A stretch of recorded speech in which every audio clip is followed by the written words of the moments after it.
Yo, what's up, everyone? Welcome back to Season 2, Episode 1 of GameTimeTV. And in today's episode, we're going to be talking about love, discipline, and identity, the Athlete's Foundation. If you like this podcast or if you like athletic-based content, make sure to hit me up on Instagram, TikTok, and X. For Instagram, GameTimeTV19, TikTok, same thing. And on X, it's still Game Time. It's Game T Podcast. Also, if you are listening to this on YouTube, make sure to hit that like and subscribe button and turn on notifications to the Game Time TV YouTube channel for more athletic-based content similar to this. Now, let's get on with it. But before we get on with it, as those of you who have listened to my Season 1 podcast, that was me when I was 19 and I was at Iowa West. Along with that, I have co-hosts now. But I only have one of my co-hosts in here right now because, a couple of them are busy. But you know what?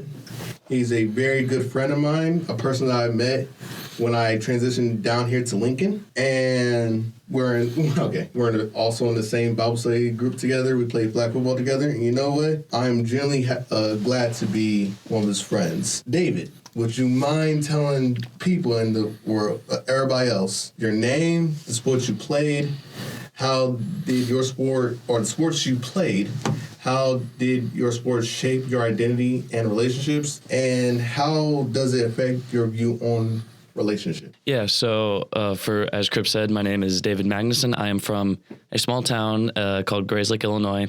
Sport I played mainly for my whole life was basketball, but I've also done cross country and volleyball.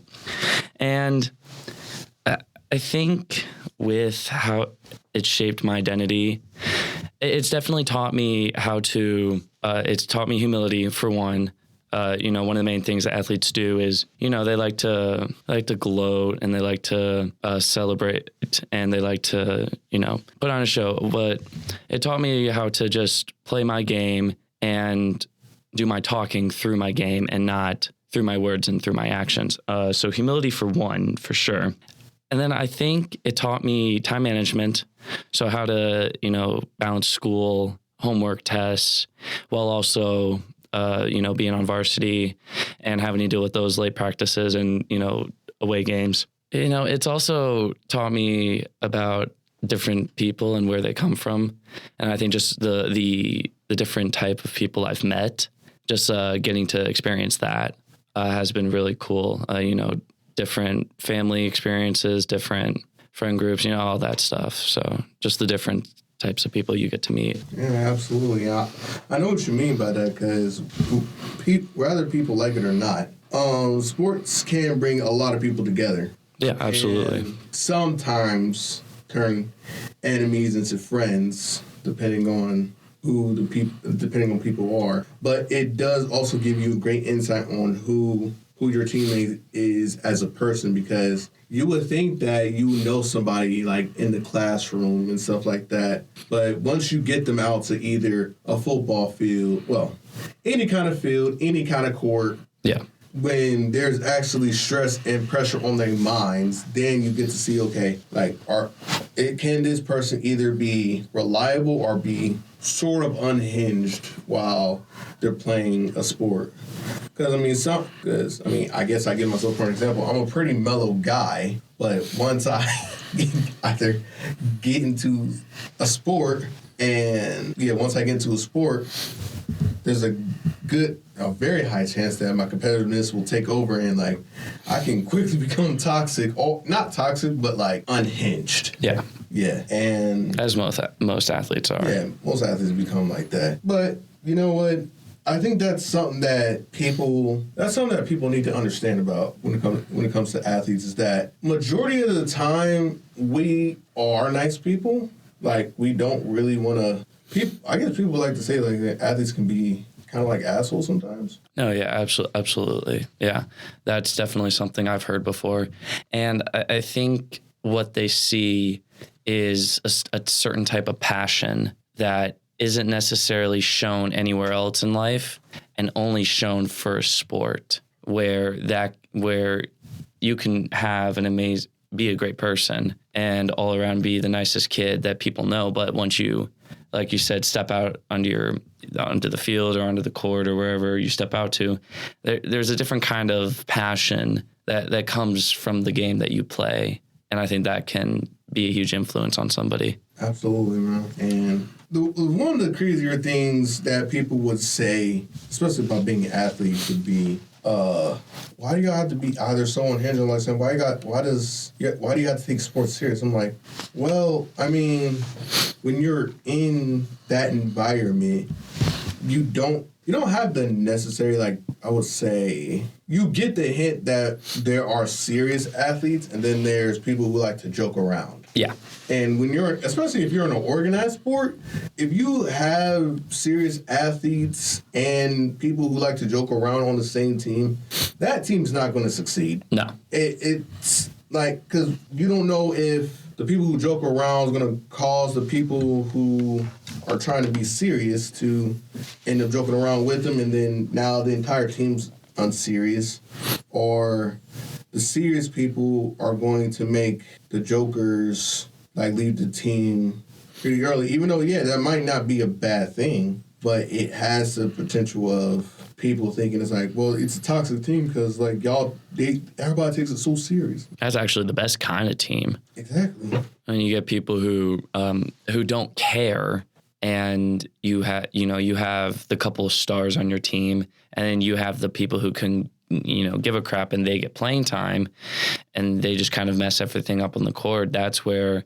arguments and discourse ends up occurring. And you know what? This leads us to our first subheading: athlete versus non-athletes. Mm-hmm. Do you think non-athletes, people who don't play sports, do you think they really understand what we go through, like our grind and everything? Yeah. There are definitely certain attributes in life that you can definitely say they do understand, because people can be a part of other clubs, like, debate, cooking, even like just grinding, like all the APs in school. So, but I don't think they understand the physical aspect of it, as well as mental. Sports are a lot more mental than people realize. Like when I did cross country, that sport is more mental than physical.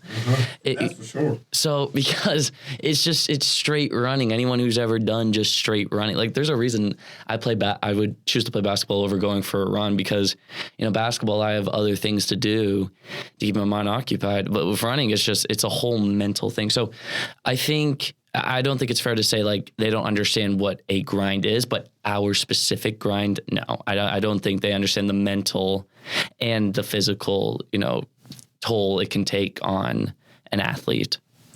I absolutely agree with you, because everybody has their it factor. Yeah, I would say. Absolutely. Because it's like, well, I mean, even though, yes, you might not be an athlete, but there are times where you go into your flow state on whatever it might be. It might be just video games. It might be cooking. It might be trying to solve the world's hardest problem, whatever that might be. And when people say that they don't understand the athlete mindset, I'm like, well, it's not that hard to comprehend. It's the same, and for the examples I gave, it's the same thing, but it's just with athletics. Yeah. It's like that is our moment to where we have to lock in the most. Yeah, absolutely. And that's our moment to where it's like, okay, we know that we have to do this in order for us to get better, in order for us to get stronger, to get faster, to become the greatest in their sport, whatever the sport may be. Yeah. But they also understand that in order for them to become great in that sport, it takes time. It takes it takes reps. It takes doing stuff that people don't necessarily understand. They do stuff that will. You know what? I'm gonna go on and say this. Sometimes everybody has that mindset to get better, and whatever it might be.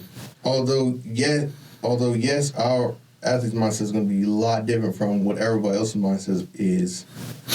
It's still the same thing. It's just different. how would you even describe like grinding? Yeah. Like that grind mindset that we have. Yeah, I think, like you said, it's the mentality to want to be the best version of yourself in that sport. When I transferred from a little background, how the divisions work in Illinois, it goes 1A is the lowest, then it goes 2A, 3A, 4A, and 5A. Mm-hmm. So previously I was at a 1A school. I transferred to a 3A school. And, during the summer and during the fall, during off season, I had to, work my absolute butt off to even make the team and even maybe get some minutes. I did just that. And I think it's that mentality of I have to be better in order to stay on the team. Here's the distinction I think you want to make. We have to earn a spot every single year. Our spot is never guaranteed unless we're a starter. If you're a bench player, you can be replaced anytime. It's the mentality of I have to stay on this team. Yeah, I'll say that's a great example because even for starters, like your spot can be taken at any second. I mean that right there. Well, yeah, that's you hit the nail right there because we know that if we slack off even once, if we like joke around or just like, I can't believe I'm about to use this word, lollygagging. If we just over here just lollygagging around in practice, bro, people act like coaches can't see that. And when coaches do see that, and then they want to either cut a player or they either want to have a serious conversation with the player or just straight up cutting them, it puts into perspective of that person was not being serious. So when people think that you should, like, the grind shouldn't be taken serious, it absolutely should be, because you're putting all that hard work and effort into doing this specific thing that you love and that you enjoy. And you don't want anyone else to take that from you. And I believe people who just don't play sports, they don't understand that pressure. Yeah, absolutely. I would agree with you on that one. Unless you want to count esports, maybe. Because I can see that pressure. Because I was on the esports team, but I can understand it a little bit. But it's not like you get cut. No, it's more like It's not. That's all mental. That's not the type of physical, and that's not the type of physical and mental toll to the degree actual athletes deal with. So I mean, unless they want to do competitive Wii Fit. If you were to, let's take Nebraska for example. If you were to take all the work that Sam Hoiberg and Price Samford, and all the effort they put in, and then put it next to our esport team. I mean, the effort, like it's 100 to 0. The effort's all on the actual athlete's side compared to the esports. There's no comparison. I mean, you got to think about it. Like, you're getting up at 5, 6 o'clock every morning, morning lifts, morning practices, morning workouts. And then, you got to go to classes, and then you have film, and then you have recovery, and then you probably have actual practice. Like, student, like, especially at a D1 level, student athlete at any level, you can go, D3 or NAIA even. It's like there's dogs at every single level. Absolutely. And like, I'm gonna say this, and we're going to have to move on from it. But we want, like, it's important for us to get better every single day, every single week, every single month, every single year. And we sometimes can't afford doing stupid stuff. Yeah. We just can't afford it. Yeah, I agree. All right. So next question would be, that kind of leads to the next question. Do you think us as athletes hide behind us just being busy talking point? Because to me, I think that, when you say hide behind it, like, what do you mean? Like, use it to get out of stuff, or like what? Like, explain that a little bit more. I would say that whenever whenever we hang, we have different groups of friends. And let's just say that one friend group wants to hang out with you, but you can't do that because you're either in some sort of a sport, you're either in some kind of sporting event, B, you're at practice doing whatever the coach asks you to do. And athletes will say, no, I can't do that because I'm doing this. Oh, well, I'm doing this, like so I have a football game, or I'm doing some kind of sport that day, and I can't skip that. So if you're putting it like that, I would not say we hide behind that, and that's just the truth. I think, I don't think we hide behind it. I just think that's the unfortunate truth of being a student athlete. Like, our time is limited. We don't have that time. Mm-hmm. When I was dating my ex last year, like, the only times I could really hang out with her was after practice or after my games, and she was fine with that. And I made that clear to her, like this is what I have to do. These are my times. These are my games. You know, she didn't care. And you know what? Because that's going to be an important topic we're going to talk about later. Not about your ex, but no, I know what you're. I know what you. Yeah. But I think people do understand that, but they also dislike it to where it's like, bro, you barely hang out with us. Well, no stuff, because I'm over here. I'm trying to get to if I'm a high school athlete, you're trying to get to a certain point to where you have scholarships. Like, you can go to any program you want. And you know what? I completely forgot about this, but hide behind being busy. It doesn't necessarily have to be a sporting event or practice.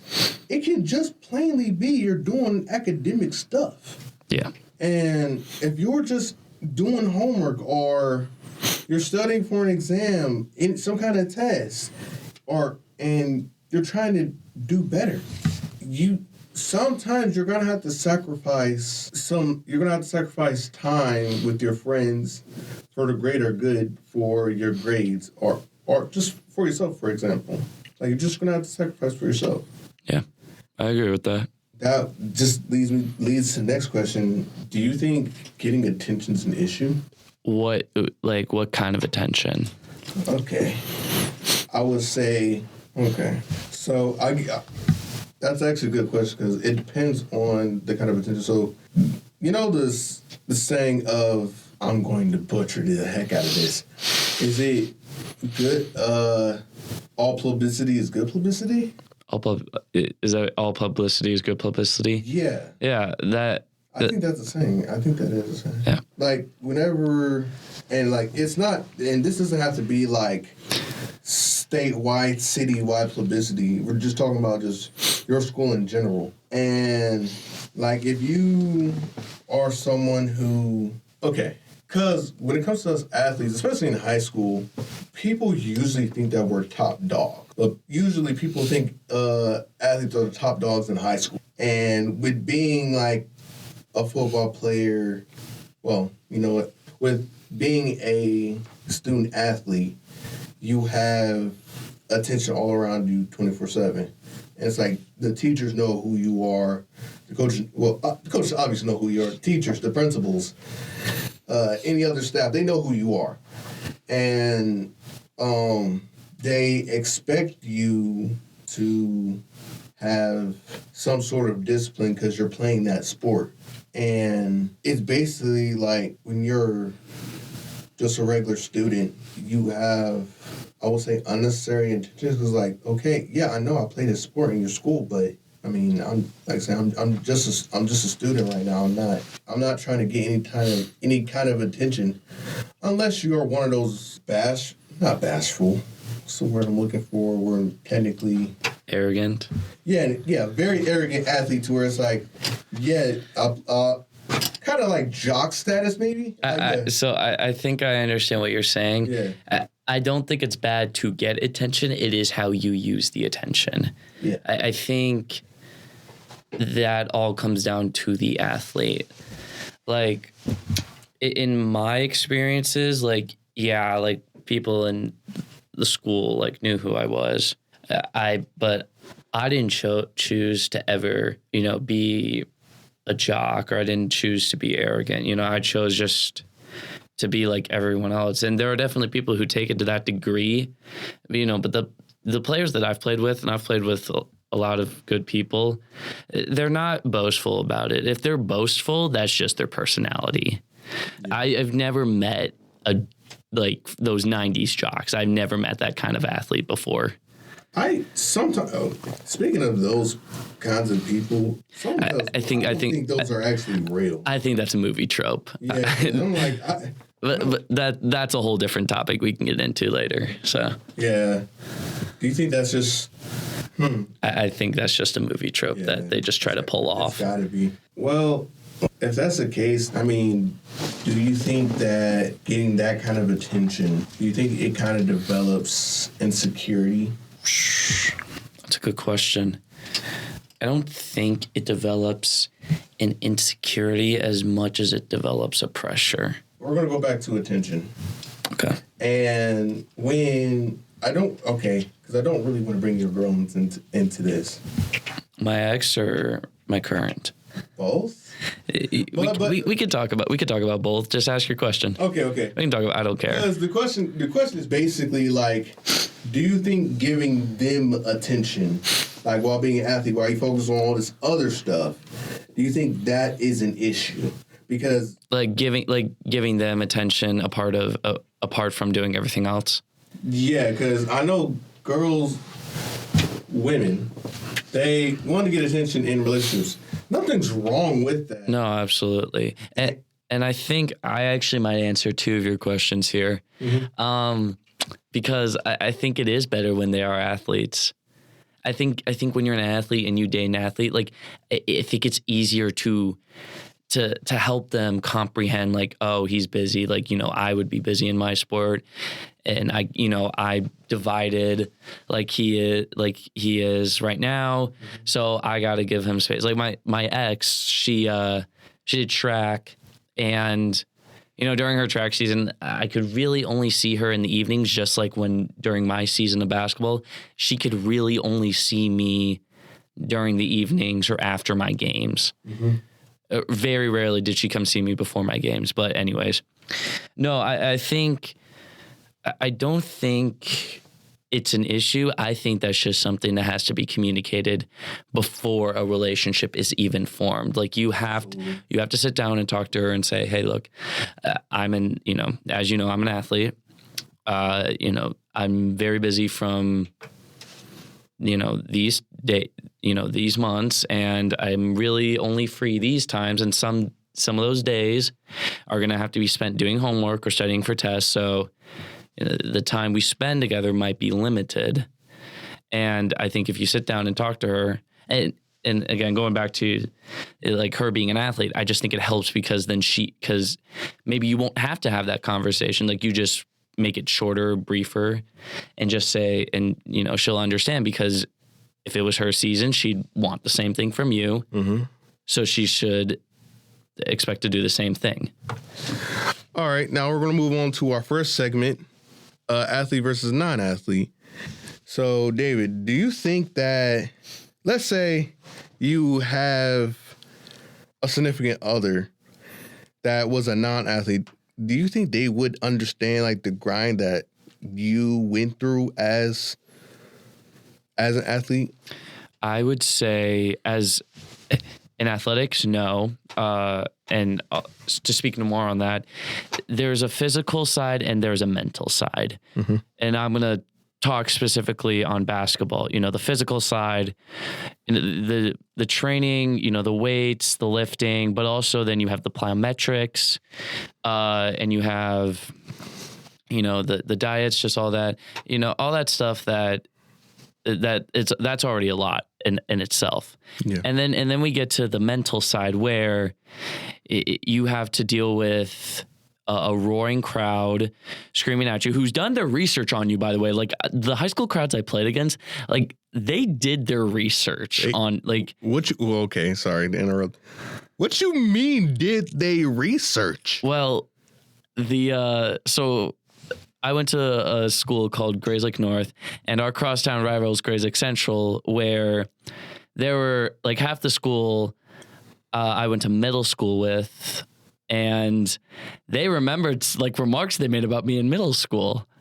So like a nickname that. Are you sure you want to expose that nickname? No, it wasn't anything bad. And well, still though, because I mean, in our Bibles group, and if they do listen, and if they listen to this, I'm not actually gonna say it, but I was just gonna say like the generalness, like the nicknames they called me. Yeah. Okay. Yeah. So like just some of the nicknames I had in middle school, and just some of the like. So I worked at Culver's my sophomore year, and there was this one girl. I don't know how I heard this specifically, but I was standing right by the opposing student section, and she screamed, "David, you served me my Culver's. It was freaking delicious." But it was like remarks like that where it's like I don't even remember this happening, and like they go so deep into like a mental research. So that's just one of the mental aspects. And then you have, the pressure of performing. Mm-hmm. And then you have your own student section. You want to do well for them. Mm-hmm. It's all about your school spirit. So I don't think non-athletes can truly understand, because you can understand. Like if you're a weightlifter, you can understand the physical, but not the mental. Mm-hmm. If you're, an only student, you can understand the mental, but not the physical. So either way, non-athletes can understand one component and then not understand the other. Because we also then have to do well in school too. Like we're held to a higher standard. I remember last year we ran, I forget what they're called.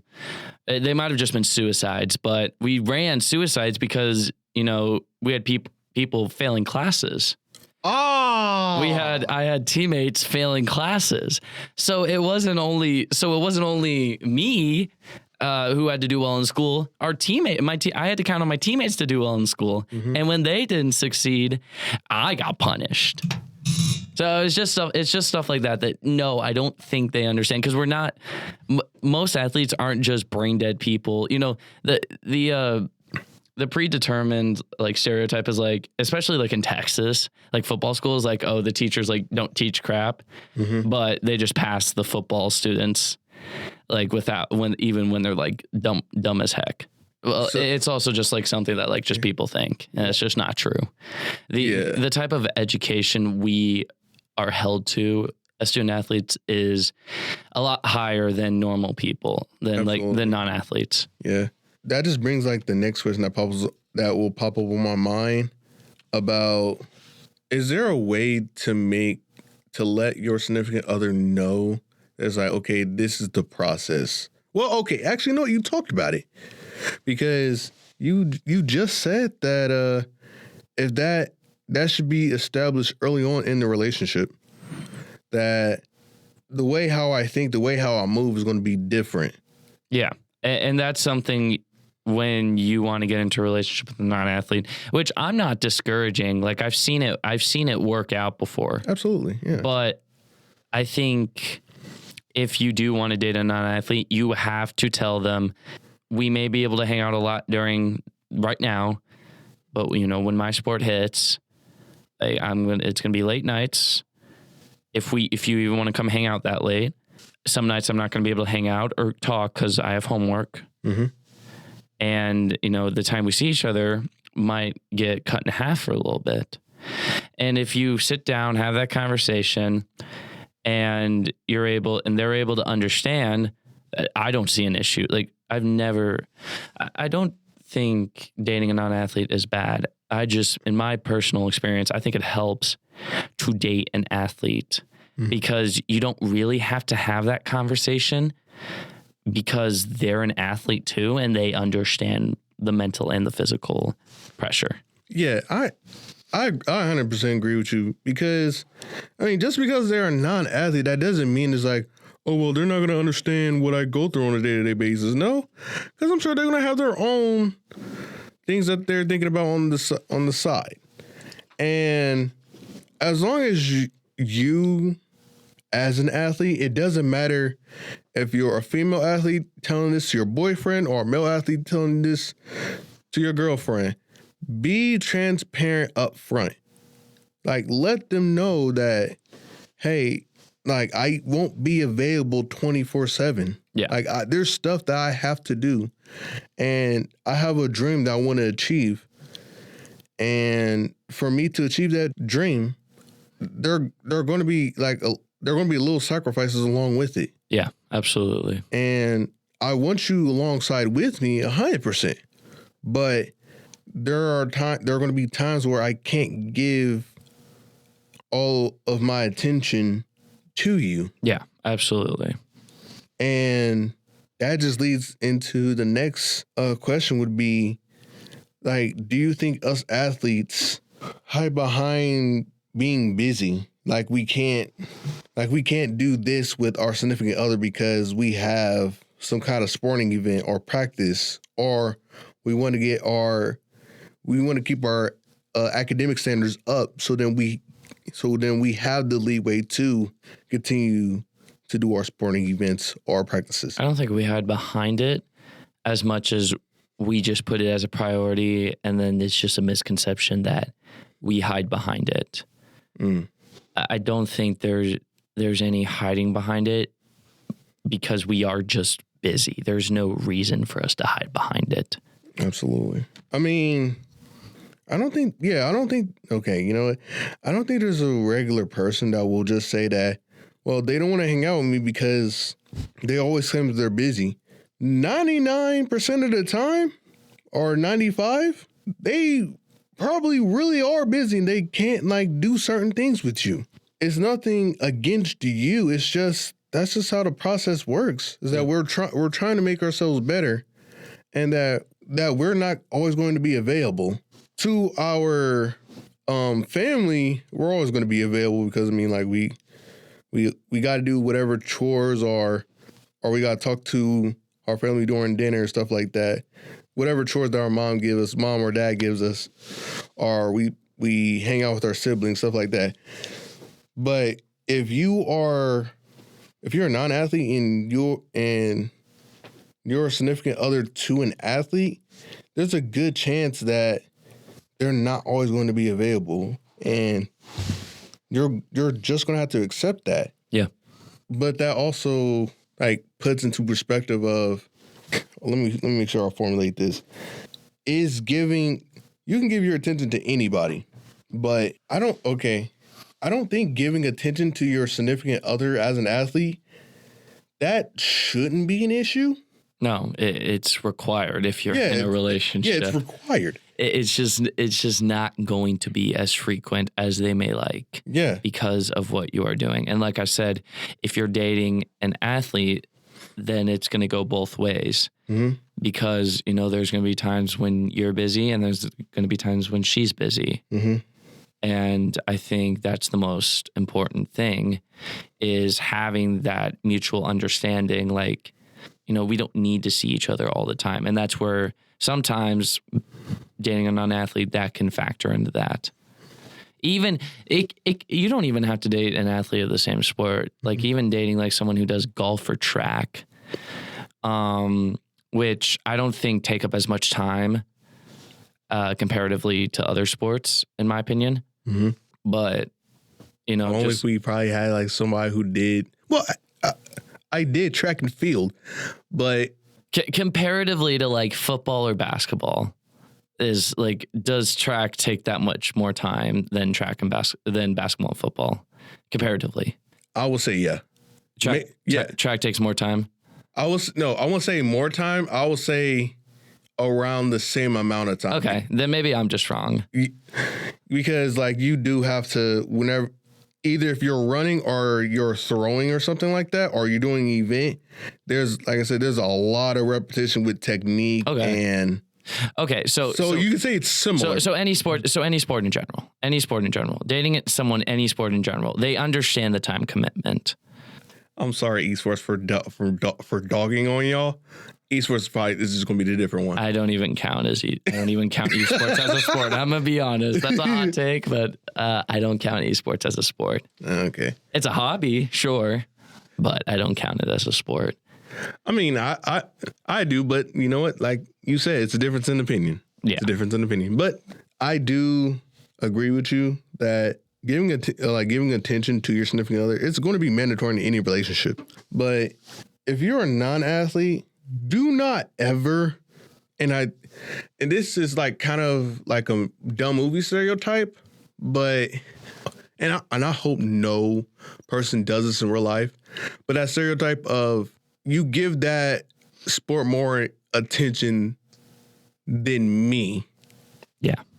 Like, don't ever do that to an athlete, because that's the quickest way an athlete's going to look at you like, oh, okay.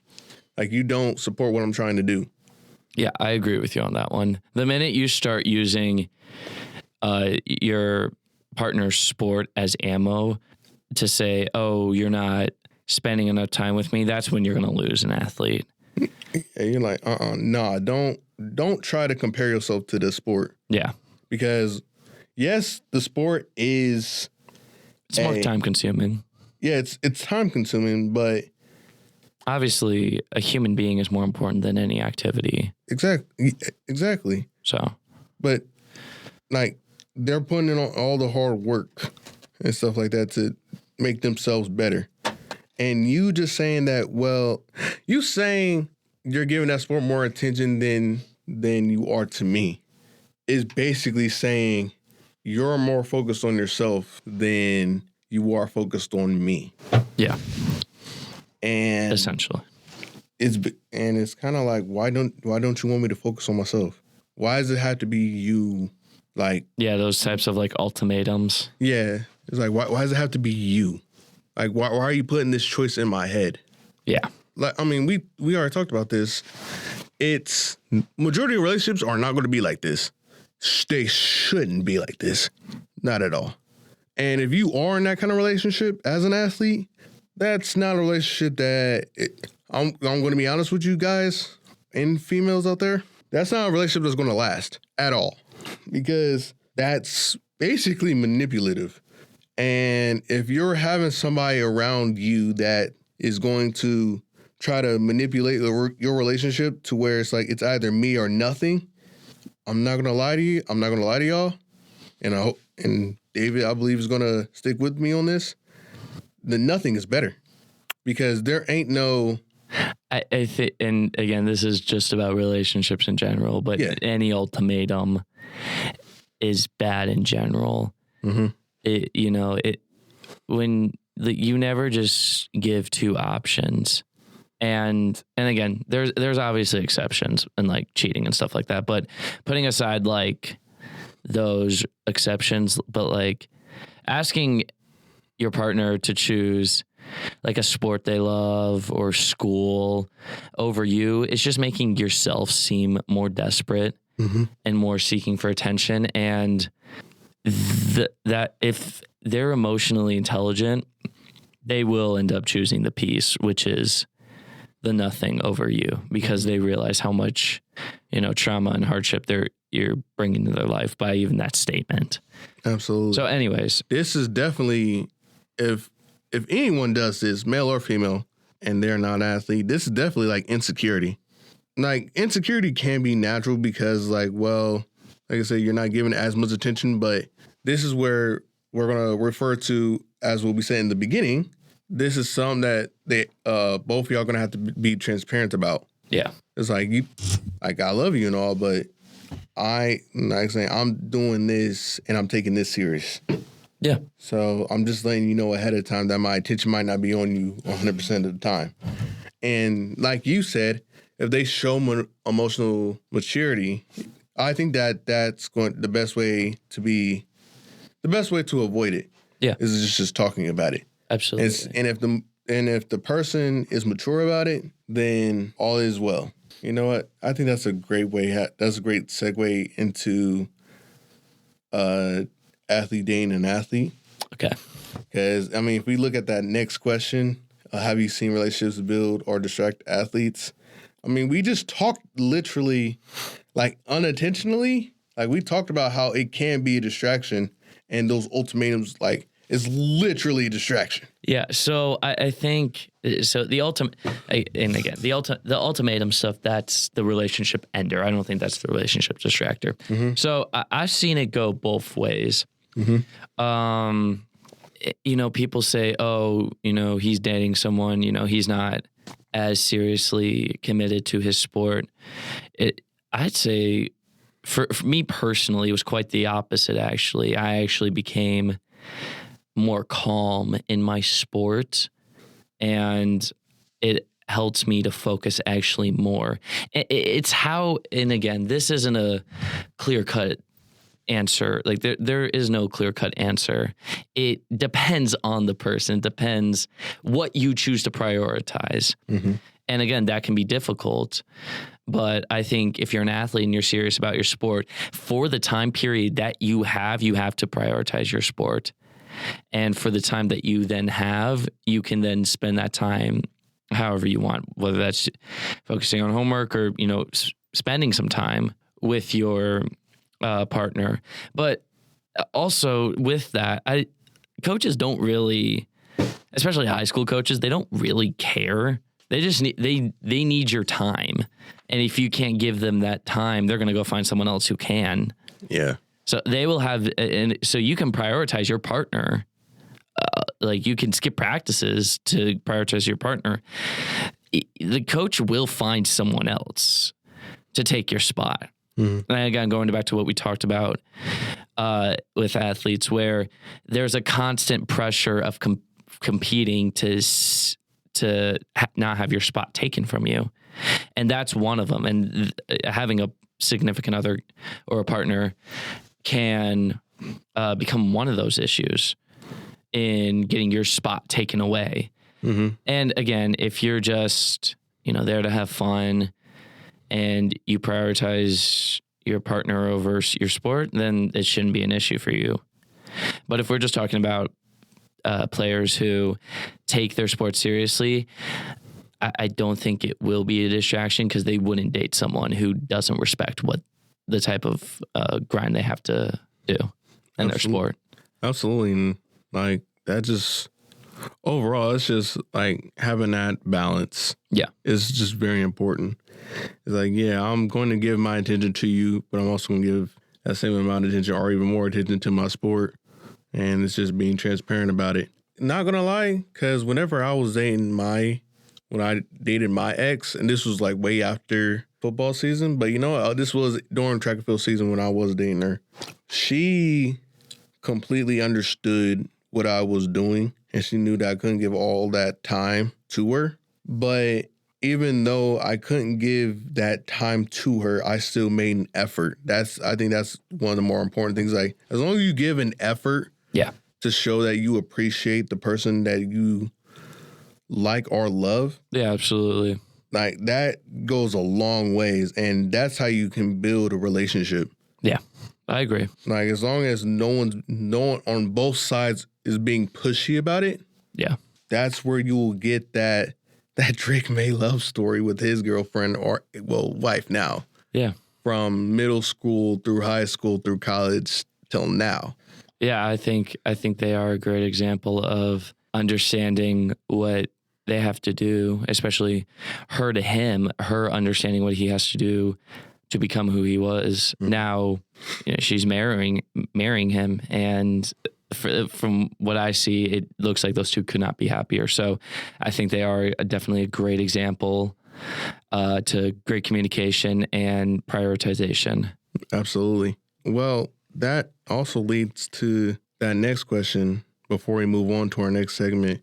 What do you think is like a distraction that student athletes should worry about when it comes to relationships with non-athletes? I think a distraction, I think it's all time. Well, okay, I'm going to specify this. It doesn't matter if your significant other is a student athlete or just a regular student. What is a distraction that student athletes should worry about when it comes to relationships? Yeah, it's spending more time and then getting worse at your sport. It's the prioritizing the relationship, and then you then lose your athletic drive. Mm-hmm. And I know that sounds really sucky. Like, hey, what's wrong with spending time with my partner? Well, if you're serious about your sport, you'll understand that, like, yes, I love spending time with, my partner, but I still have to give more time to my sport right now because I can't. There's only 24 hours in a day. There's only so much more I can do in a day, and then I still got to do school. Mm-hmm. So, and it's not just about practices, about, even if you do after practice workouts or morning workouts or whatever you may do, weight training, whatever you have to do, it's fitting that time in. And if you're then giving up that time to spend more time with your partner, okay, cool, but you're going to lose some athletic drive. Yeah, absolutely. You know what? Yeah, I have one right off the bat. If you are an athlete's significant other, don't be doing stupid stuff. And what I mean specifically is like you knowing that your boyfriend or your girlfriend is one of the more popular persons in school, but that doesn't mean you have to act like you don't have to act like a turd about it. Like that, and that's putting it as softly as I can. When you're an athlete's significant other, you have to understand that you can't just act like you can do whatever because like you're with them, because that's not how it works. Because you're gonna make him look bad along with you if you're acting like you are untouchable in that high school, or you're an untouchable in that middle school, or you're untouchable in college. That's not how that works. Because they can clearly look at you and they're gonna talk to him or her and say, "Is that your man? Is that your girl? Why are you still dating her? She's not going to be good. She's not good for you." And if you're gaining that kind of traction, that's whether you like it or not, that's a distraction. You're causing him or her to, at that point, now you just gave them an ultimatum. Literally, you just gave them an ultimatum. Because like it's now of, is this person's going to mess up my future because they want to act all high and mighty because they're with me? Like, do I want to be with that person, or should I just move on because he or she is going to ruin my future and I'm trying to do something better with my life? So now those are times where it's like, okay, now it became an ultimatum because you enforced it. That kind of indirect ultimatum. Yeah, it's like you forced that. Yeah. Yeah, I agree with that. Yeah, I can attend to that. So that's what I would say. That's like a very big distraction right there. And I said this earlier. It's like, it's not about just non-athlete. This is, even if it's an athlete-athlete. If you're an athlete dating another athlete and you are doing this kind of stupid stuff, that even looks worse on you. Because why are you doing this and you have your own priorities, but you want to do all this? You want to act high and mighty because, well, I'm untouchable at this school. Says who? Last time I checked, the athletic director can kick anybody out of their sport. Last time I checked, your coach can kick you out of your sport. You are not untouchable. No one is. No one is untouchable. All right, so now we're going to move on to athletes dating other athletes. Talking in our previous segment, both me and David agree that it's easier to date an athlete because they understand what you have to go through because they're going through the exact same thing in their sport. And since they're going through the exact same thing, it literally goes hand in hand to where you both know what you need to do. You both know the priorities. Y'all both know your motivations. David, now, I never really have experienced this, but have you ever, whenever you were dating your ex, have you ever experienced like some kind of like ego, or you were in a competition with them? No. Was I in a competition with her when we went like mini golfing and bowling? Absolutely, yes. But no, I was never in competition with my ex because there was just no reason to be. We both respected what we did in the sports that we did, and we kept it at that. Her and I could talk to each other about the struggles we had in our sports for sure. But no, there was never an ego problem. And I think for most athletes who date athletes, I don't ever think that's really a problem. At least for me and the people I've seen date, I don't think that's ever been a problem. I think it's been other issues like time management. I think it's been stuff like that. Yeah. But in terms of like ego related, like I'm better than the other, I cannot say I've seen that a lot.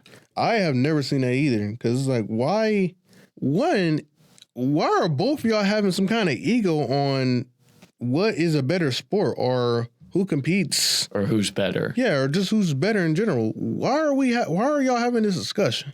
Because like y'all both are athletes. Y'all both have that same kinship. Y'all both have that kinship. Yep. Why are we debating on who's a better athlete right now? Yeah. No, I agree. Now, you gave a good example of like the only time like I would compete with my significant other would be like if it's like if we're doing some kind of like competitive sport together, like tennis, bowling, mini golf, stuff, etc. But the thing was, it was all in fun and games. It was never serious. No, I'm not. I'm not talking about like a serious competition. Yeah. I'm just talking about like this regular fun competition. Yeah. But a serious competition in that relationship? No. I don't see how that thing lasts. No, it won't. Like that makes zero sense to like compete with your partner like that. It's like, how does that? And the other thing is, the other question would be, how does that help your relationship? Yeah, it doesn't. It's just, I believe that just causes like random tension. I believe that will cause just random tension. Now, I'm not gonna lie to you people, because everybody says like in a relationship, like there are sacrifices, but when it's an athlete dating another athlete, I don't know who sacrifices in that relationship, because like y'all both have like that sacrifice of time management and you focusing on you're focusing on your sports above all else. I mean, the who sacrifices question, I would say it's like pretty equal. Yeah, there's equal sacrifice. There's equal sacrifice in every relationship. Mm-hmm. So, or there should be. I can't say there always is, because there's definitely relationships where, someone sacrifices more than the other on both sides. But in an ideal relationship and in a normal high school relationship, I would say there's equal sacrifice, especially for both athletes. Yeah, 100%. Like, it makes no sense to be like, I want you to sacrifice everything to be with me. No, that shouldn't be in any relationship at all. The next question would be, can two ambitious people coexist? The answer to this is obviously yes. Yeah, absolutely. My parents are a great example, both super ambitious in what they did. My mom knew exactly what she wanted to do. And so did my dad, when they met. Mm-hmm. I believe that if you're not ambitious about what you want to do in life, then don't start a family. Yeah. If there's no ambition there, then you're not ready for it, because you have to have ambition. So. I mean, yeah, absolutely. Yeah, I mean, if both of y'all are athletes, y'all already have some kind of ambition already. Yeah. So the answer to this is like, no stuff, Sherlock. Yeah, absolutely. You're like, yes. Like, yeah, absolutely. Like, y'all can coexist. And this goes right back to ego and competition. Nobody's ambition is bigger than the others. Yeah. And if it's like that, then we both said it's not going to last long. Yeah, I agree. Now, let's move on to the next thing. Does competitiveness spill into dating? In a fun way, yes. In a fun way, yeah. But if you're seriously being competitive in your relationship, seriously, come on, give it a rest. Yeah. So it obviously can, but should it? Probably not. No, it shouldn't. All right. Because we already talked about that at length already. Yeah. All right, let's move on to our next segue into identity and stability. This right here is good. This is a tough one. So, because whenever I made these questions, it had me even think about like, Yeah. And yeah, so ask the first question. So the first question that I proposed to my co-host here is playing your sport your identity. It can become that. Can it become your identity? It absolutely can. It absolutely can. It absolutely can. Because I've seen a lot of players who they get done with their sport and, it's senior year, senioritis kicks in, but they start like just looking like a completely different person, start acting different, start behaving weirdly. And I even felt that like when I finished when we lost in our regional championship last year for basketball, like it hit me all at once. Like that's it, 12 years and I don't get to play organized basketball anymore. Mm-hmm. Because I didn't go to college for sports. Mm-hmm. But it just hit me like, basketball was such a huge part of my life and it was part of my identity, and losing that in a sense lost me a little bit of myself just because that's what I did for so long. But did I become depressed? No. Because I moved on to focusing on what I had to for the future. And that was college. But I feel like a lot of athletes, when their sports gets done and they're not doing it in college, can move to other things that aren't necessarily healthy. Like what? Yeah. I think a big thing is the fraternities. I'm going to speak on male specifically. I think frats can be that for guys because, there's the drinking and then there's the parties that like kind of helps you like lose yourself and lose control of yourself. And then, something that I've seen, so I ref and just the Greek A like matchups are insane. And like, in my opinion, I just think it's like the athletes who like stopped playing in high school and they're like just reliving that through the frats and through doing intramurals. Mm-hmm. So I think that can partially be because in my opinion, I don't think frats are an amazing waste of time. Or I don't think frats are a good usage of your time or money. Mm-hmm. Oh yeah, money. Don't even get me started on the money. But that can be a topic for a different episode. That is a topic for a different episode. But just going into stuff like that, I just don't think it's healthy. So is it? And I'm not even going to say like it's not natural to feel lost because you'll feel lost. Like you'll definitely feel like a part of you is gone because that sport is done, and that's normal. Mm-hmm. Like especially if you've been doing it for a long time. But it's just understanding that there is a next part. Mm-hmm. This is not the end of the world. You're going to make it through it. Absolutely, and I can contest that as well because, in all honesty, I didn't finish my senior year of playing high school football. And that will also be a story I think I might have talked about maybe on the last episode of season 1, but I don't remember. I don't remember because 1, that was 2 years ago, and 2, that's not something I just don't want to dive deep on. But I had always prided myself on I'll play football, and I didn't play any other sport. And when people look at you, they're like, "Oh yeah, I can definitely see a football player out of you. I can see you playing this position or something like that." It gives you like, aha. It's like, see, this is what I'm supposed to be doing. No, and you just talked about this. Like especially if you're a senior, right? To all the seniors out there, if you don't have a scholarship by the end of your senior year, by the end of your senior season, because by the end of your senior year, you should probably get something else, like an actual academic scholarship. Please keep that in mind. But at the end of your actual senior season, if you don't have a scholarship, it's time. Yeah, you can claim that. This question, to be honest, is basically like, what's it called?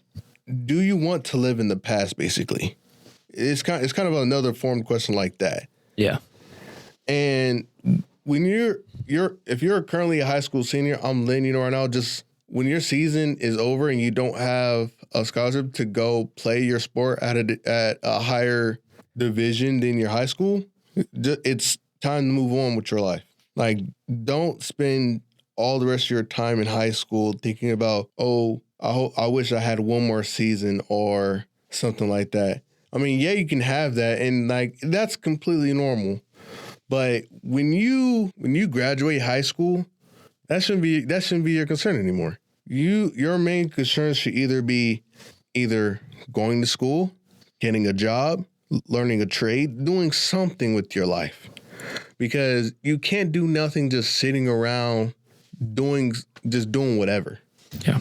If you're spending the rest of your life thinking about, okay, you don't want to be the person that spends the rest of their life thinking about, man, I wish I played high school football one more time, or remember we did this, remember we did that in high school. Instead of moving on, you're gonna get left behind. Yeah. It's like you gotta start thinking about something else. Yes, sports is always going to be there for you, but don't make it to where that's always going to be on your mind 24/7. To where it's like you're living in the past. But I also want to formulate another question would be to all the parents out there, don't relive your dreams of playing a sport through your kid. Yeah. Because whether you like it or not, that kid, that teenager, they have their own identity. They don't want to be like you. Now, there's nothing wrong with that. They are their own independent person. You are your own independent person. You can't live through them. You can't live through your dream through them. Yeah. They are their own person. And if you're doing that, and if you're a parent and you're doing that, you made that sport your identity without even thinking about it. And now you're making it your child's identity. Kind of like the main reason you were born is you can play the sport that I was never able to do. How's that fair on them? Yeah. And that's something that I definitely can attest to. My parents never pushed what they wish they would have done on me. Mm-hmm. Oddly enough, my dad does, he coaches 3 sports. Technically 2, but he does women's and men's soccer, and then he does bowling. Oddly enough, I ended up being neither. They're doing neither of those sports. And that was him like realizing what I loved and doing the best that he could to support me. Same with my mother. They never forced anything onto me. They only gave me advice when I asked for it, or sometimes when I didn't even ask for it. So I think that's a great point. And so then looking at your next question, this is a good one. Who are you without the uniform? And this can be attributed to your faith. And we're going to get into that, and we're going to get into that in the next segment. But with that, for me, it's always been God at the center of everything.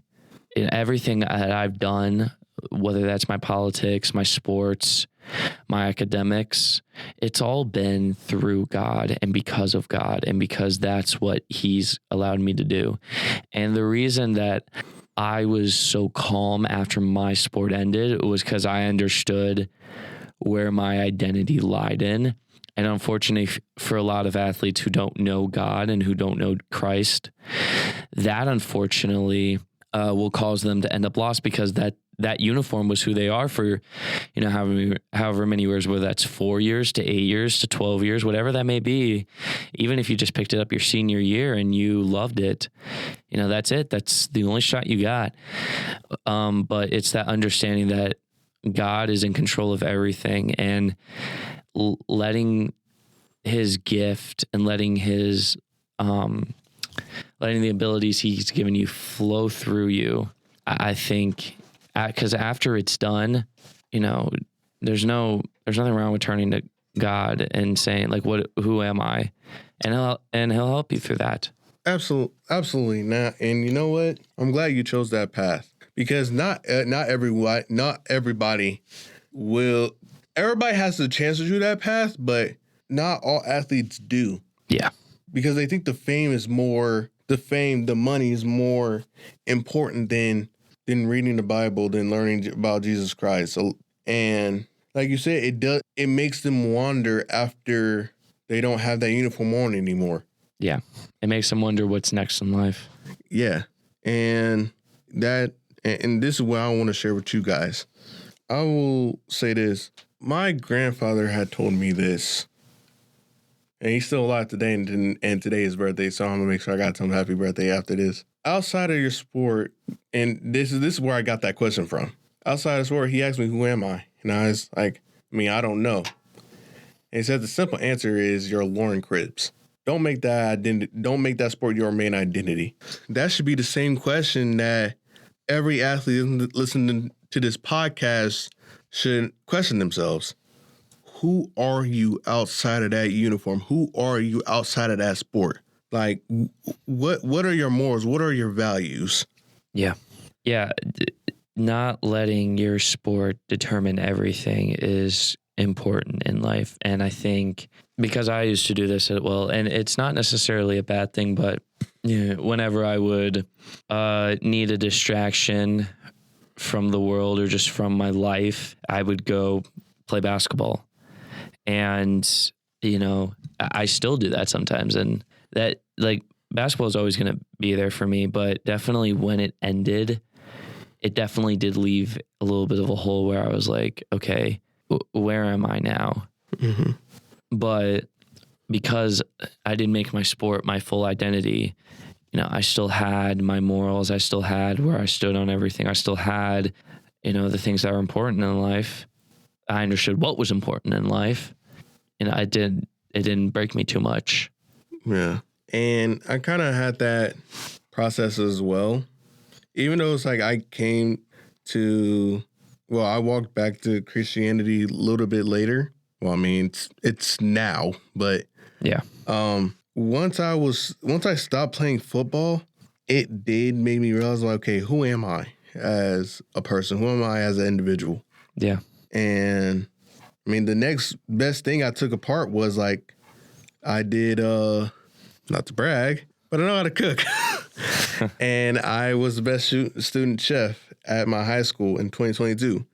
And that's what I took apart from it. Dang, you're old. Dang, you're old. I am 21, ladies and gentlemen. David's saying that because he's 18 to 19 years old. So what were the dinosaur ages like? Dude, when was I born? 2004. Exactly. I'm not 19 and whatever. I'm not 19 whatever, bro. You were. So what was Abraham's death like? I wouldn't know. I would not know. All right. Jokes aside. Jokes aside. Peace or pressure when performance drops. Okay. That question I understood. So I think you're saying, can there be peace when your performance drops? Yeah. As an active athlete? No. There cannot be peace. There cannot be peace if you're an active athlete and your performance drops. You will not be at peace with that. Like losing your minutes, losing your spot, you will not be at peace with that. I think once you get to a certain age, you will. Okay. And this is talking about it depends on where you are. Yeah. I think because one of my buddies back home, he is a senior who unfortunately was promised minutes last year and just did not receive them this year. And, he is at peace with just being the practice guy and riding the bench. So guys like that, I agree. There's peace in when your performance drops, but like starters or bench players who do get serious minutes when your performance drops, no, there's not peace in that. Mm-hmm. And I've seen it happen in games where our star point guard, he wasn't having a particularly amazing game. And unfortunately, we did end up losing that game. And I could just see the sort of distress and struggle in his face. And there was definitely no peace with that. But I think with that brings a sharpened mind and I think it can bring energy, and I think it can bring anger and motivation back into that athlete where, okay, I have to get back on track.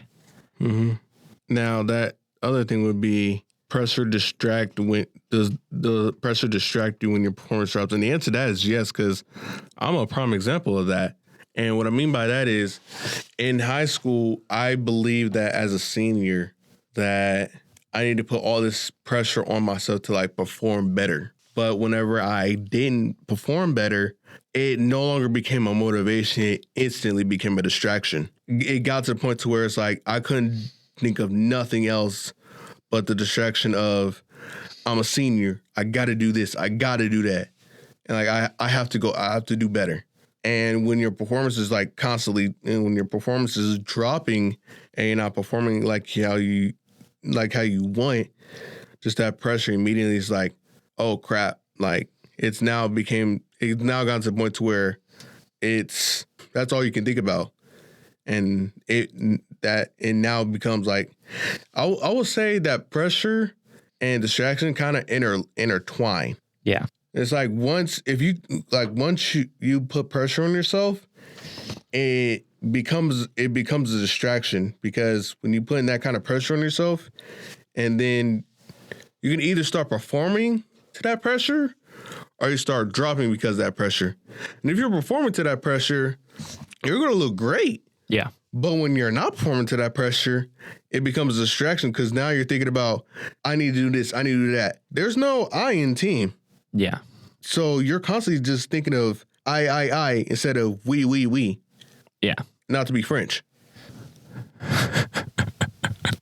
Taking that aside, I have to let that one hang in the air a little. I think with that said, we're going to move on to the next segment. Faith and alignment. Yeah. So the first question is, where does God fit? Let me say this first, because I want to talk about this. Whenever I was in high school, my coach says, in this program, we go by three things: God, family, football. God will always come first. The second will be your family. The third should always be your sport. And I would like to move the sport down to even fourth, because it really should be God, family, academics, and sport. But still, God should always be number one. Yeah. There's no reason why it shouldn't be number one. Because whenever I played, especially whenever I was at Iowa West and I was competing, I always thank the Lord that I was able to compete at the best of my ability. Yeah. Because without him, I probably wouldn't be even competing at all. Yeah. We don't know where our life is going to go. Yeah, I agree with that. And God works in mysterious ways. Yeah, no, he does. I think where God fits into it is he has to be the base. Mm-hmm. He has to be the basis of everything, because none of it matters in the end. Mm-hmm. And if we're not living through God, there is no point to anything on this earth that we do. So I think, and people ask, oh, what does that mean? It means taking the good and the bad and still praising God no matter what. Mm-hmm. Like just thanking him for the opportunity to even breathe. I mean, like, he can take our lives within a second. Right now a car could come crashing through this building and you and I would be dead. Like that can happen. I just put fear in Curtis's head. What are we doing here, Chad? What are we doing? But looks back. Okay. Anyways, but back to my original point, just even thanking him for the small stuff and just understanding that he doesn't have to give you this, that your sport is a gift. Absolutely. And if you start making it your idol, you will. Trust me, you will be punished for that. And he has no problem in doing that to help you come back to him. Yeah. And you know what? I want to piggyback off of him. For all the athletes out there, I know y'all are on either Instagram or TikTok. Y'all know the memes talking about God's strongest soldiers and everything. So think about this, because sometimes athletes can go without their career without gaining some kind of injury, some kind of injury in their lifetime. The chances of you not being injured playing a sport are very, very slim, because there's always a guarantee when you're playing. But people would always say, "God, why me?" Whenever it came to those injuries. Some people will say that. Yeah. Like, why me? Why do I have to be injured? Yeah. Why not you? Yeah, I agree. Like, all this can help you better understand God in the long run, going through this. Yeah. Because if you're strong enough to get through this injury, if you're strong enough to go through the challenges that God gives you throughout the life that you have, you can conquer anything alongside him. Yeah, I agree. Well, with you being with him. Yeah. Which then brings us into the next part. Has faith shaped dating? And the answer to this is absolutely. And I'm going to give a quick little story. So about, this was last year, I don't know how this got brought up, but we were comparing or going around and seeing how many people each guy on our team had slept with.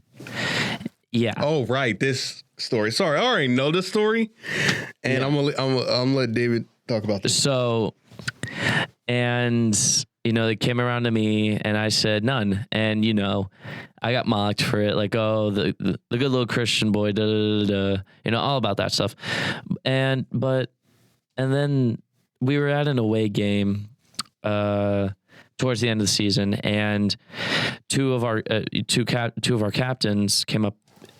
We were just talking. They asked me, like, why don't you sleep with? Why are you waiting till marriage? Why don't you sleep with women? And that was just a cool That was just a cool way for me to share my testimony and to share them the Bible. And the same way that I don't sleep around is the same way that, like, how I approach dating. I approach dating based on biblically how you should date. And actually, fun fact, dating's actually never mentioned in the Bible. Really? Dating's never mentioned. You know in the what? Bible. Now that I think about it, dating's never mentioned in the Bible. It's not mentioned. So people tend to think dating is a tryout for marriage. It's a test run for marriage. So, they live together outside of marriage. They sleep with each other outside of marriage. But God intended marriage to have sex, one man, one woman, under a covenant for life. And with that comes some boundaries that have to be set within dating, some physical boundaries especially. And that's how I've approached dating all along. And there's also some emotional boundaries you have to set, like not living with each other or having sleepovers or sharing too much with each other. Or there is, and this is this is a nitpicky one. This is a couple to couple thing, but even doing Bible studies together, I believe that should be saved for the person you're going to spend the rest of your life with. Mm. Okay. So with faith in dating, it comes to setting those boundaries. And I'm also going to piggyback off my co-host, because I've also experienced that in high school and in community college as well. To all the athletes out there, I'm going to share this with you. I hope I don't get demonetized for saying this. Just because you have not had sex yet, do not start lying about you sleeping with somebody. Yeah, I agree with that. Don't start doing that. Or if you haven't done it yet, be happy that you're not like the rest. Because in this world that we live in our current generation, everybody wants to have some kind of relations with another person. even most likely it's going to be a sex relationship. They want to have some kind of relations. Like it's like it has to be like number one. People forget that within relationships, God also has to be a part of it. And I have seen with me being down in Lincoln that, well, not even being down in Lincoln, but also being at Iowa Western, that a very strong relationship and a very strong marriage is with two people that believe in God. When you don't have a relationship that's not based on God, there's a lot of stuff that can happen. Like, you don't know if that person that you're with, you don't know what they're going to do, because they have their own morals and values, yes, but at the same time, they can cross those boundaries at any point in time. I think with everything, it has to be aligned with God. Yeah. I don't even think you should touch a relationship if it's not with a Christ follower. Yeah. I don't even think you should remotely be in a relationship with someone who doesn't follow Christ. And the Bible talks about equally yoked. The phrase in the Bible, it talks about in a relationship, you have to be equally yoked. Now, what does that mean? It does not mean they have to be on the same quote unquote spiritual level as you. But what it does mean is they should definitely have a similar spiritual drive. So, and what do I mean by that? Well, my parents knew a couple who, the man was, he was a Christian his whole life. He even went to seminary and did all that. He even became a pastor. The wife found Christ later in life, but she had a huge drive for Christ and a huge drive to, gain that information and to gain that knowledge of the Bible, and it worked out pretty well. So when I say equally yoked, I'm not talking about being on the same level. I'm talking about find someone with the same drive as you. Oh, okay. You know what? That's actually very good advice right there, for sure. And what I also like to say to that is, Dave is absolutely right. Athletes, when you want to be in a relationship with somebody, make sure that that relationship that you're with is with someone that has faith in Jesus Christ. Because dating someone that does not have that same faith, or don't have faith at all, it's going to be a problem. And you know what? It might not be, but there's always a chance. Yeah. The chances are never zero. The possibility of something happening are never zero in dating. Yeah. Which leads us into the next question of, has God removed someone from your life? And I can definitely attest to this when I say I have had friends that unfortunately started wronging me, and when praying to God about it, it was made clear that I respect them, but that I do not make them more than an acquaintance in my life. And I've had, and since we're on the topic of dating, I have had girls who I've talked to who have their true intentions were revealed, and I ended up removing them because that's not what I wanted to be aligned with. So that's the quick answer. And again, I could go into stories upon stories about experiences with friends and past girls that I've talked to. But I think Cribs, you have an interesting story, because you've had someone removed from your life that you were actually very thankful for. Yeah. And you don't have to go too deep. It's not just one person. There are multiple people, but there was one person who I was friends, who I was all right with, but it wasn't anything about lust, but it was more about which of the 7 deadly sins or something would anger fall into. 7 deadly sins? Yeah, which one would anger fall into? Repeat the question. So, because I've had multiple people. Now, when it comes to lust, I did have, I think, one person that I just don't talk to like that. But anybody else, it was more about them angering me to the point to where it's like, I don't want to talk to you. Because when it comes to people that are removed in my life, there are a couple things that's got to happen. Is either if you got me to the point to where you have genuinely made me angry at you, I don't want you in my life. And I've gotten to the point even now that I don't want to think of a woman in a lustful way, because I know that's going to be all sorts of bad for me. Yeah. I not control myself at all times. Next question. If God isn't first, what becomes first? I don't know. And I'm gonna answer this with a couple of idols that, especially in our generation. Mm-hmm. So I'm gonna start out. We have lustful material. I'm not gonna say specifically, but that can be inferred. We have money. Mm-hmm. We do have sports. Mm-hmm. What else do we have? Power. Video games. Yeah, anything. I'm gonna say this. Anything in this world can be an idol. Yeah. Anything in this world can be an idol, which is weird to say. Your marriage can be an idol. Your kids can be an idol.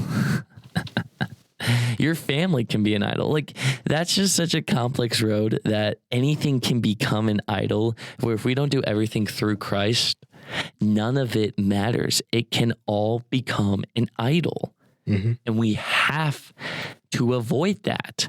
We have to give more time to God than we do to the things of this world. Enjoy the world he created, that he gave us the opportunity to create. Of course, enjoy it. Mm-hmm. But focus on God, because this will all go away. This is all temporary. Absolutely.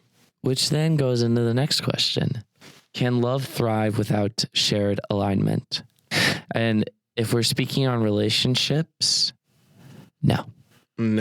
It cannot. And here's why. Because, some advice that I've gotten is, even when you're dating someone, you have to be able to agree, in my opinion, on two things. And I'll get to there's three, but the third one is for marriage. The two things that you have to agree on when dating: your politics and your faith. If you don't even have those two things down, it's just not going to work out, because whether we like it or not, those are two very important things in our life, whether that's directly or indirectly. And having someone who comes from that similar point of view, it's important. Having someone who comes from that similar viewpoint, it's important to have that person, because why would I want to fight with someone on two of the most basic things of my moral compass in my life? Which then gives into the third thing of, and this is a marriage thing, but how you handle money. And if you can't even agree on how to do that, you're not ready for marriage. But that marriage is for a different topic. But I'm talking about dating. So yeah, politics and your faith.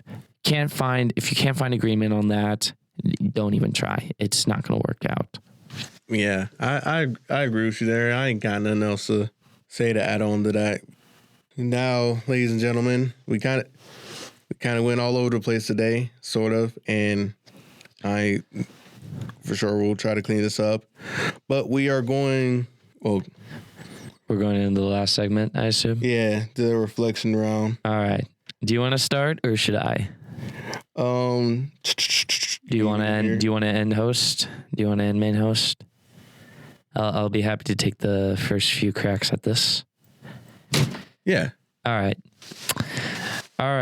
So this last segment is called the reflection round, where we're each going to give one awareness tip for athletes, a common mistake, and a foundational quality. And I'm going to start with the common mistake.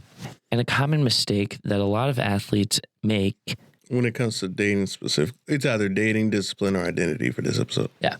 Common mistake a lot of athletes make is not being confident, is being scared. That's a mistake a lot of athletes make. They're scared to mess up. They're scared to make a mistake. And this then goes into my awareness tip. Don't be afraid to mess up. You are not perfect from the star to the bench. Each person makes a mistake. No one is above the team. As Crip said, you are going to mess up. So learn from your mistakes and move on. You know, something my coach told me was, we don't care what you did in the past. That's in the past. We will address that in telling you what you need to improve on. But have a next play mentality where you are always thinking about the next play, because if you think about the play that just happened, it is going to affect your entire game. It is going to affect your entire practice and is going to affect how you play. And then comes into my foundational quality. You have to be humble. You have to have humility. No coach wants a boastful, arrogant jerk as a player. They don't want to coach that. They want humility, and they want someone who's coachable. They want to be able, as hard as they want to be on you, the harder a coach is on you on a mistake, the more they want to see you succeed. So be coachable and be humble. I mean, that's very good. I'm not gonna lie, because even for me, when it comes to being confident and don't be afraid of making mistakes, of course, all athletes have that thought in their minds. Like David said, take that out of your mind. If you made a play that was bad or you messed up in some kind of way, throw it away in your mind and move on. Coaches don't want to see you pouting. Yeah. All right. Now for my turn, one awareness tip for athletes. I'm going to say this is a 2-for-1 because this goes into one awareness tip for athletes and one common mistake. Those are basically watch who you hang around.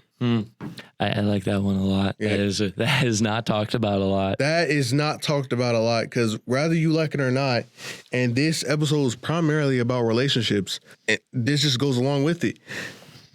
It doesn't matter if they're your boyfriend, girlfriend, best friend, regular friend, or some kind of acquaintance, one of your family members. If they are not good for you, cut them off. There is no reason why you should be hanging around those people. Any of those people have the potential to get you in trouble in some kind of way or could get you hurt in some kind of way. Those are people you should really reconsider hanging out with. Yeah. Because as athletes, you don't understand what that person can do to you until it's too late. Yeah, it's like the old saying says, you become who you hang around with. Yeah. And that's a statement that's overlooked a lot, and that could not be more true. And whether you like it or not, if something and I'm giving this to y'all straight up, if something bad happens to you and your career is over, guess what? You're the only one that's going to care about that. That friend, that significant other, that family member, it's not going to care about that. You know what they're going to say? Oh, well, you shouldn't have thought about that. You should have not done that. Yeah. Because sometimes they don't have a lot to lose, but you do. And that leads into my one foundational quality is surround yourself with people that are like-minded or have the potential to make you a better person. Because if you have those kinds of people in your corner supporting you, then you're going to take yourself to a higher level because you're going to have that support behind you. And you know with that support, that's going to come with encouragement and more ambition to get stuff done.